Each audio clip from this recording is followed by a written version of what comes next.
Welcome to the Slop Temple. We pray this video helps. In this video, I will explain how to make copper zombie superhero skin.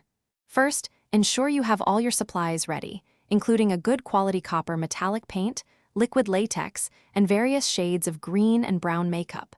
Begin by thoroughly cleaning and drying the area of skin you plan to transform. This preparation is crucial for the latex and paint to adhere properly and last throughout your event. Next, apply a thin, even layer of liquid latex to establish a foundational texture. Once your initial latex layer is slightly tacky, gently press small pieces of tissue paper onto it. This technique creates a wonderfully decayed and uneven texture, perfect for a zombie look.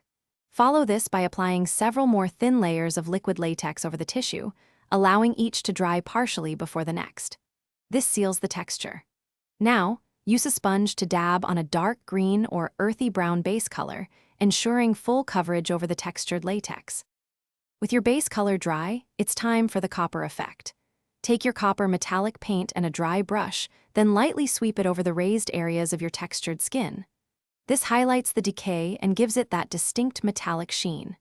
Next, use black and dark brown makeup to deepen the shadows in the crevices, adding significant dimension and a more gruesome appearance.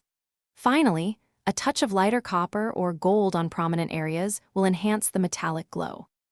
To ensure your incredible copper zombie superhero skin lasts, generously apply a high-quality setting spray over the entire design.